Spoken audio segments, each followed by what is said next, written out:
Mercado Central, junto a Constanza Santamaría y Gabriela Villalobos. 9:03 a.m. Sigue el debate en torno a la propuesta de pacto fiscal realizado que ha hecho el gobierno, y como parte de esta discusión y de este debate, los gremios empresariales agrupados en la CPC hicieron pública una propuesta que tiene como idea central no subir impuestos a las personas ni a las empresas, sino que además bajar a las empresas. Para ahondar en esta propuesta, estamos en contacto con la vicepresidenta de la CPC, Susana Jiménez. Susana, ¿cómo estás? Muy buenos días. Hola, Gabriela y Connie, feliz año, ¿cómo están? Igualmente, pues. Feliz año. Bueno, comenzamos el año también con esta propuesta que realizaron desde de la CPC, y una de las preguntas que surgieron justamente por esta propuesta es que en los meses anteriores, en agosto en particular, hubo una reunión entre los gremios con Hacienda para acordar puntos en común. ¿Por qué decidieron hacer pública esta contrapropuesta en este momento, meses después de esos primeros encuentros donde se suponía que se habían acercado posiciones? Mira, yo creo lo que está pasando es que creemos que hay un sentido de urgencia que no ha sido realmente abordado por el gobierno. Valoramos mucho que haya incorporado todo el tema del crecimiento, de la formalidad, en su digamos, pacto, en su programa que pone a disposición de la opinión pública. Pero lo cierto es que llevamos 2 años, la urgencia es cada vez mayor porque tenemos una economía completamente estancada, con un crecimiento nulo en el mejor de los casos, y una inversión que sigue cayendo este año, el próximo, todo lo cual al final se refleja en el bienestar de las personas. O sea, es cosa de mirar lo que está pasando con el desempleo, que sigue muy alto, todavía no se recuperan los niveles de ocupación prepandemia. Entonces, de alguna manera, tenemos un sentido de urgencia que creemos que no está siendo abordado con esa premura, y es por eso que ponemos a disposición del Ejecutivo estas propuestas que creemos son potentes y permiten justamente reactivar la actividad económica, la inversión, el empleo, y generar mayor bienestar para las personas. Susana, perdón, una de las propuestas que hicieron ustedes probablemente más polémicas es, primero, que no se sube ningún impuesto y que se aumenta la rebaja que proponen ustedes a las empresas, es aún mayor a la que está proponiendo el gobierno, ¿cierto? Que es a 25%, y ustedes proponen que se baje a 23%. ¿En qué se basa ese cálculo? Porque claro, esto tiene que ver también con cómo está nuestro nivel de carga impositiva, que siempre un tema de enfrentamiento entre hay diferentes versiones, pero nuestra carga impositiva no es de las más altas. Incluso hay muchos que sostienen que estamos por debajo de la OCDE. Hay un informe de noviembre que apareció que estábamos en el 25%. Por lo tanto, ¿por qué ustedes o en qué se basan para proponer que se baje aún más ese impuesto, que significa menor recaudación para el Estado, además? Claro. Mira, a ver, primero porque nosotros tenemos la convicción de que el crecimiento económico es el principal motor del empleo y también de la recaudación fiscal. Basta ver el informe de Marfan que dice que va en esa línea, ¿no? Que dice lo importante que es el crecimiento económico para las arcas fiscales. Y si uno mira la historia, también da cuenta que del aumento de recaudación el 80% proviene de crecimiento económico más que de alzas tributarias. Eso por una parte. Por otra parte, lo que nosotros estamos proponiendo específicamente es convergencia tributaria. Nosotros tenemos un país en vías de desarrollo que compite con otros países de la región, que forma parte de la OECD y, sin embargo, tiene una estructura tributaria que es alta.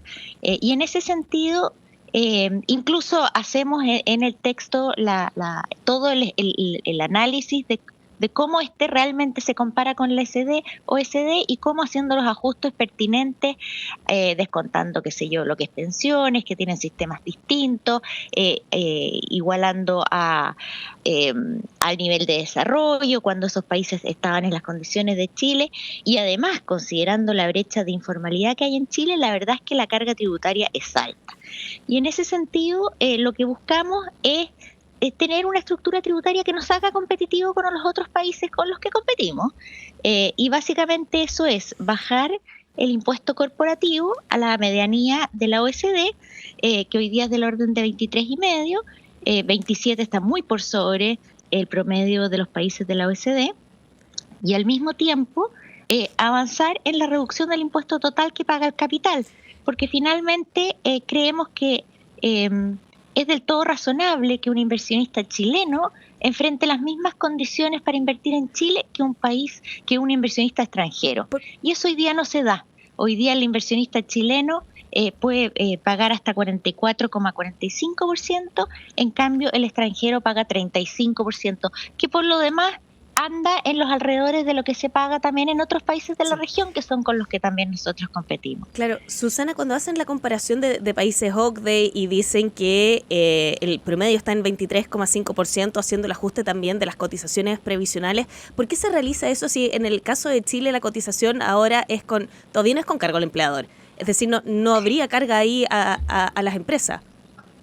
Claro, lo que pasa es que allá dentro del impuesto que tú pagas está considerada la pensión. Entonces, para hacerlo realmente comparable, manzanas con manzanas, peras con peras, hay que depurarlo de eso. No es que no se reconozca la cotización, pero es distinto cuando tú tienes un sistema en que tú lo pagas dentro de los impuestos y tú recibes una retribución del Estado que cuando tú impones en una cuenta de cotización individual. Por eso se hace el ajuste y eso es universalmente aceptado. O sea, también la gente de la OECD que hace este cálculo para hacerlo comparable lo hace de esa forma. Sí, Susana, cuando ustedes dicen que esto es la mejor forma, digamos, que el crecimiento finalmente es la mejor forma para recaudar más, ¿cierto? ¿Tienen cálculos de cuánto sería el impacto en el crecimiento con esta rebaja y con las medidas que ustedes proponen?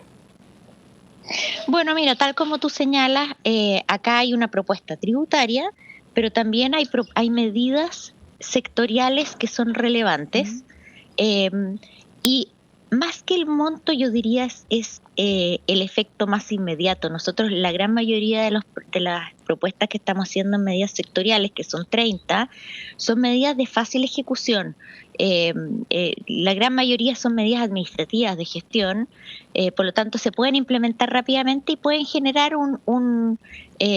pueden mover la aguja desde el punto de vista de la actividad de cada uno de sus sectores. Claro, Entonces, pero pregunto por el cálculo, ¿por qué? Porque en el fondo cuando se está diciendo que la mejor forma de recaudar más, o sea, es evidente que necesitamos recaudar más, ¿cierto?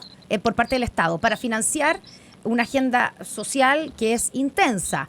Estoy pensando incluso pensión garantizada universal, la PGU, que ha sido como la bandera, digamos, de lucha de un sector en este país de cómo hacer mejorar las pensiones sin digamos, tocar las cotizaciones personales de las personas, de los trabajadores. Entonces, claro, cuánto se aumenta es importante porque es evidente que esto va a tener un costo. Al reducir los impuestos hay una reducción en la recaudación del Estado. Entonces, la pregunta es, ¿ustedes están garantizando que con su propuesta se va a recaudar por otro lado esa cantidad de recursos? Porque se necesitan los recursos, ¿no? Por cierto, a ver, el estudio que hace este equipo que encargó el ministro Marcel, presidido por Manuel Marfán, señala un crecimiento tendencial, digamos, de 2%. Sí.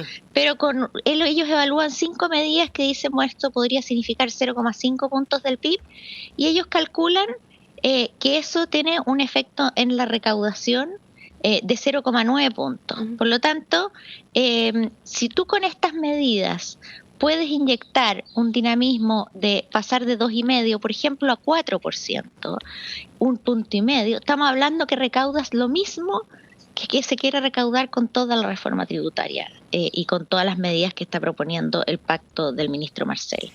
Entonces, el impacto, cuando tú logras incidir en la tasa de crecimiento tendencial, o sea, en el tiempo, es muy fuerte en recaudación. Ahora, dicho lo anterior, efectivamente nosotros proponemos una rebaja de impuesto que tiene costo fiscal, no es neutral, por supuesto. El ministro ya había hablado de bajar de 27 a 25 y nosotros estamos diciendo no, hagámoslo un poco más hasta 23 para igualarnos, como te decía, al promedio de la OECD. Eso tiene un costo fiscal y eventualmente puede mitigarse con medidas adicionales. O sea, nosotros ahí no nos cerramos, el informe así lo menciona también, uno Sí. podría evaluar un impuesto a los dividendos de manera tal de que se anticipe esa recaudación para el fisco, y eso es algo que se puede sopesar. Lo importante es que tú de alguna manera le des aire a las empresas que hoy día, sobre todo empresas medianas, empresas que tienen más dificultad de acceder al financiamiento, puedan ocupar capital propio para poder financiar sus inversiones y reinvertir y hacer crecer sus negocios. Entonces, yo creo que es bien redondo la propuesta en el sentido de que esto se puede de alguna manera mitigar su impacto fiscal, que esto genera más crecimiento económico y a su vez ese crecimiento económico es el que más incide también en la posibilidad de aumentar las arcas fiscales. Estamos conversando con la vicepresidenta de la CPC, Susana Jiménez. Susana, ¿cuánto sería el potencial de crecimiento que se lograría con este recorte de impuestos del 27 al 23%? O sea, nosotros pensamos que un punto y medio adicional a lo que hoy día se estima, que es un PIB tendencial de 2,5, Sí. es factible con estas medidas. Al final, y yo creo que todos estamos enfocados en que hay que crecer más, falta más convicción y más sentido de urgencia, y eso es lo que estamos proponiendo acá.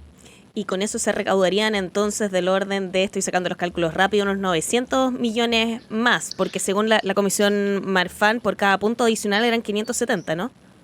Son 570 porque ellos hacen un ajuste, Sí. en estricto rigor el ingreso son como 800 millones más, pero ellos dicen también aumentan los gastos y por eso lo reducen a 570, es discutible, pero pensemos que es eso, por lo tanto cada punto es 570 millones de dólares, o sea, Claro. estamos hablando de un monto importante y por eso que nosotros hemos puesto desde el inicio, porque ustedes me preguntaban al principio por qué Sí. cambiaron, no hemos cambiado, lo que nosotros siempre hemos dicho, la economía no está para soportar mayor carga tributaria y las personas tampoco.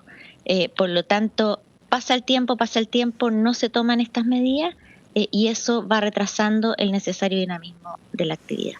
Aquí hace un par de días estaba Eduardo Engel en este mismo espacio entrevistado y dijo precisamente lo contrario. Dijo que sí había que subir los impuestos.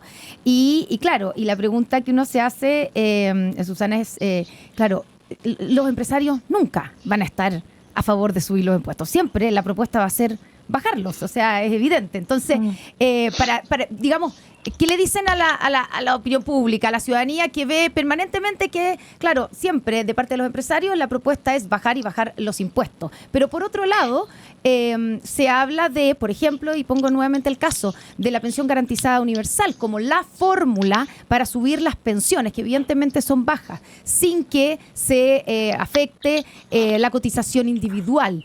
Entonces, ¿es viable efectivamente, por ejemplo, financiar esa pensión garantizada universal subiéndola como se ha propuesto, además de toda la otra agenda social, sin subir impuestos? Ya, mira, voy a hacerme cargo de varias cosas, Connie, que tú mencionaste. Primero, cuando dicen los empresarios no quieren subir los impuestos, de verdad yo creo que hay que centrarse que las empresas son mucho más que el empresario. Las empresas son sus trabajadores, son sus colaboradores, son sus proveedores. Hay toda una cadena de valor que se ve impactada por decisiones que se toman a nivel tributario. Y vuelvo al mismo ejemplo, una empresa mediana necesita de recursos para autofinanciar sus inversiones, necesita capital propio, mientras más le asigno yo al fisco, menos capital disponible para esa inversión, y eso tiene un efecto sobre toda esta cadena de valor y sobre todos sus colaboradores. Ahora, cuando tú me dices es que se necesita más recursos, como por ejemplo para aumentar la PGU, que por cierto la PGU es una gran política pública, creo que resolvió el tema de la pobreza en la vejez, pero hay que tener harto cuidado porque también es una política universal que no incentiva ni la formalidad laboral, ni tampoco genera esta sistema en que tú vas capitalizando tus ahorros y generando además un mercado de capitales robusto y fuerte que de nuevo permite invertir en hacer crecer las empresas y a todos a quienes de ellas dependen, que básicamente son todos los hogares, ya sea como trabajador, como cliente, como consumidor, etcétera. Ahora, si uno quisiera efectivamente aumentar la recaudación, yo creo que hay bolsones importantes de recursos que hay que abordar. En Chile, por ejemplo, tenemos una alta informalidad laboral que hoy día llega al 27%, Sí. Y que se compara con la OECD, que tiene en torno a 14. Ya esa cantidad de personas, que no son personas vulnerables, hay mucha gente que trabaja en forma informal y tiene sueldos importantes y por lo tanto sería sujeta al pago de impuestos. Esa gente no está pagando. Pasa también con la evasión del IVA. Hoy nosotros en Chile tenemos un 20% de evasión de IVA. De nuevo, si eso tú lo bajaras a los niveles que nos gusta compararnos, que es la OECD del 12%, tienes ahí $2.000 millones que están disponibles si se fiscaliza bien. Entonces, cuando nosotros decimos hay espacio para recaudar más, porque podemos crecer más, porque podemos abordar la evasión, porque podemos hacernos cargo de la informalidad, porque ahí hay recursos, la verdad es que no es una idea contraria a lo que tú dices, que es buscar más recursos para hacer estas prestaciones sociales tan necesarias. Pero busquémoslas donde está la gente que debe pagar y no paga. Seguir cobrándole más a los que hoy día ya están pagando, finalmente en lo que resulta en que o buscan otros destinos de inversión, tenemos casi 200 personas que han buscado residencia en otros países y se están llevando los capitales. Entonces, hagámonos cargo de esa realidad, porque el resto funciona en una planilla Excel, pero las personas toman decisiones en base a las señales económicas que tienen. Ahora, el tema de la formalización, de llevar a más personas también pagar impuestos, estaría en el proyecto de cumplimiento tributario. ¿Ustedes ya han tenido reuniones para saber cómo va avanzando eso y para apoyar entonces con mayor fuerza esa parte del pacto fiscal? Mira, nosotros hemos sido bien proactivos en señalar medidas que permitan una mayor fiscalización y mayor justicia tributaria finalmente, porque la informalidad lo que significa es que hay gente que no paga lo que le corresponde, los negocios formales están enfrentando una competencia finalmente desleal, porque ellos sí pagan todo lo que tienen que pagar en cotizaciones, en impuestos, etcétera, y por lo tanto en ese sentido hemos sido bien proactivos. Ahora, yo quiero decir que también tenemos diferencias ahí con el Ejecutivo, porque de nuevo se busca impulsar medidas que no necesariamente son las que están enfocadas en estos problemas que son los que vemos más urgentes y ¿Cómo relevantes. cuáles? Entonces, por ejemplo, el ministro ahora en la última versión del pacto lo dejó más abierto, pero él siempre ha insistido que la calificación de la norma de elusión sea definida por el Servicio de Impuesto Interno y los tribunales tributarios y aduaneros como es hoy día.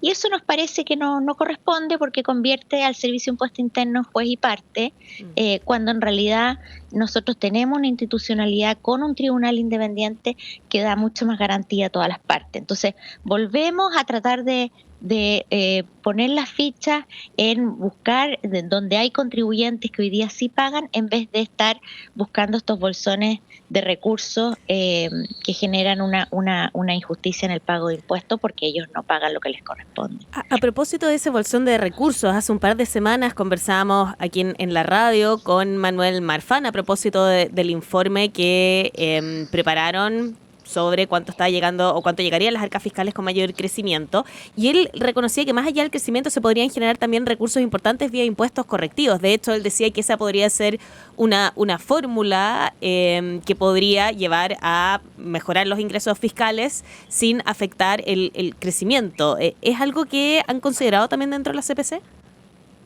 Mira, los impuestos correctivos es algo que anunció originalmente el ministro de Hacienda. Los impuestos correctivos conceptualmente son correctos porque buscan aminorar externalidades negativas, y eso está bien. El punto es que normalmente una buena política pública lo que busca con los impuestos correctivos es hacer cambios de conducta, o sea, si es una empresa que emite, que tome las medidas de mitigación para así no tener que pagar ese impuesto correctivo, por ejemplo. Pero lo que hemos visto siempre es que terminan siendo meramente recaudatorios.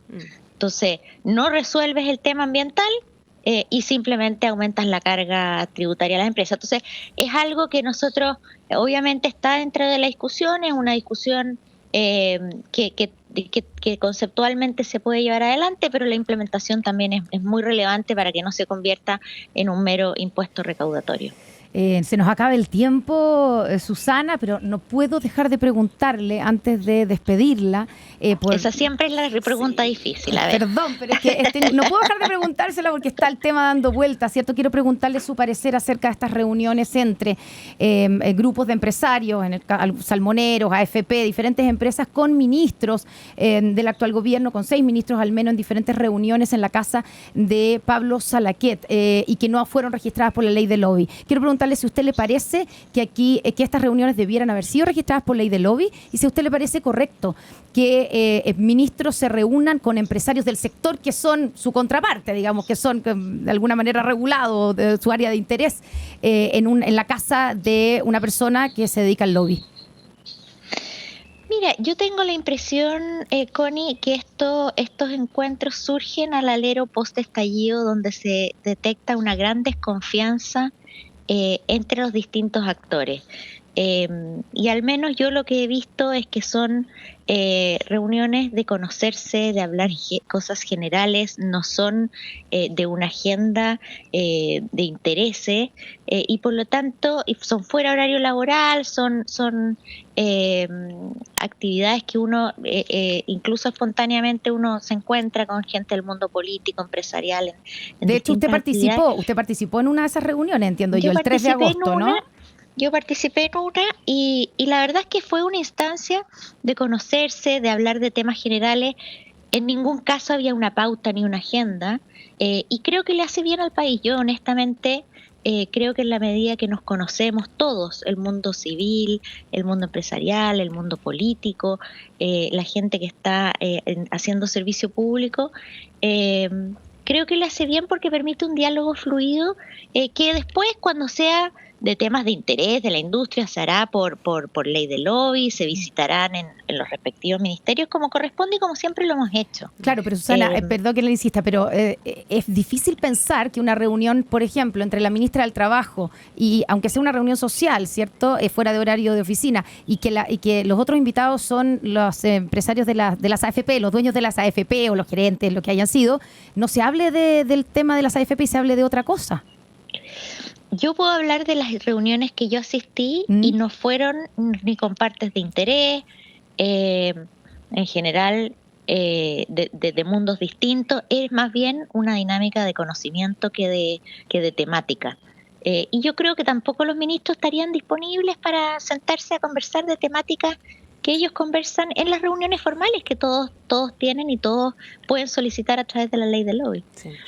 Susana Jiménez, vicepresidenta de la CPC, muchísimas gracias por esta conversación, por el tiempo también aquí con nosotros en Mercado Central.